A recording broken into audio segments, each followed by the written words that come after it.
Hello and welcome back. It is the day after Thanksgiving and we're tackling a pretty hot topic, meat alternatives, like those from Loma Linda Foods. So these products are often marketed as healthy food choices, but is that really true? First off, who am I? My name is Dr. Kazzi. I'm a registered dietitian with an extensive background in nutrition dietetics. I have a PhD in rehabilitation science. I'm a published author and I'm here on YouTube to create a nutritionally informed community. So just as a disclaimer, I am an Adventist. And like many Adventists, I grew up eating the Loma Linda Foods. I did my master's and PhD at Loma Linda University. I lived there for 8 years. It's definitely nostalgia for Adventist millennials when they think of those chunky Big Franks, the corn dogs, and all the things. These products are a little bit on the expensive side, so growing up, I do remember that we'd have them mostly at potlucks and special occasions. In the 90s, the vegetarian and the vegan restaurants were just booming all over the place, and so all of these alternative products were available. I remember as a family, we believed we were making healthier food choices when we visited these restaurants and gave them our money. Marketing played a huge role in that, so the labels like plant-based, high protein, and better for you make these products very appealing, especially in the Seventh-day Adventist Church, the Adventist community. You have the ministries, the health seminars, talking about all the detriments of eating real meat and then pointing to these ultra-processed foods as better alternatives.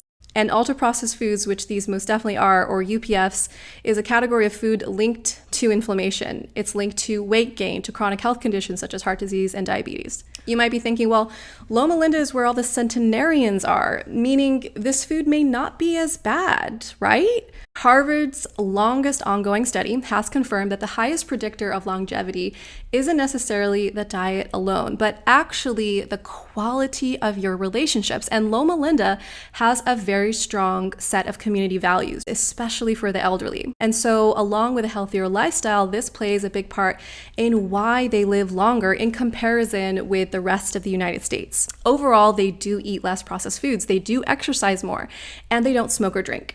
Now, that doesn't mean that the Loma Linda Foods is contributing to this at all. And let's take a deeper look. So you'll find a mix of isolated proteins, seed oils, which are very inflammatory, artificial flavors, preservatives, and things like red number 3. Yep, it's right there. In October of 2023, California passed the AB 418, the California Food Safety Act, which bans the use of 4 food additives, among which was red number 3. Food manufacturers have until 2027 to reformulate or stop selling them, the products that contain these additives. Let's look at some research. A systematic review published in Nutrients found conflicting evidence on the health effects of substituting animal meat with plant-based analogs. While some markers like satiety improved, there was no consistent benefit to inflammation or oxidative stress, partly due to the processing of these products and their lower protein bioavailability compared to real meat. And here's another one. In a study from Stanford University, participants swapping animal meat for plant-based options saw modest improvements in cardiovascular markers like LDL cholesterol. I mean, of course, because there's no cholesterol plant-based products. However, when examining biomarkers of inflammation such as interleukin-6 and TNF-alpha, no significant changes were observed after 8 weeks. Why? Likely because these products are not whole, nutrient-dense foods, but rather engineered substitutes. In a review published in 2015, it was observed that soy protein in isolated form has adverse effects, and soy is definitely the most utilized protein for these alternative products. If you look at the product ingredients, it's usually somewhere between 90 to 98% pure soy protein. In isolated form, has adverse effects on the endocrine glands, carcinogenic effects on the pancreas, breast and thyroid gland, and toxic effects on the kidney and liver, and allergic reactions.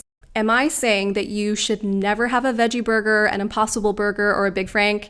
Absolutely not. No, that's not what I'm saying at all. If your reasons are for ethical purposes, meaning like you'd like an alternative that kind of has the texture and the taste of meat once in a while that didn't involve the ending of an animal's life, then for sure this is a practical alternative. If, however, you're consuming it because you believe it's healthier than whole meat, that's simply unsupported and untrue. So what's the takeaway from all this? If you're thinking about cutting back on meat, consider focusing on true plant-based protein sources like lentils, chickpeas, tofu, and tempeh, and also a variety of nuts, including peanuts, which actually peanuts is technically a legume. These options are less processed, more nutrient-dense, and have established health benefits, including reducing inflammation. Marketing can be powerful, but as informed consumers, we need to study our labels. Meat alternatives might be convenient, but they're not synonymous with health. So you want to stick to whole, minimally processed foods for a truly nourishing diet. And remember, the best health food for you is one that aligns with your body's needs and supports your long-term well-being. Feel free to share your thoughts below on meat alternatives and other related topics.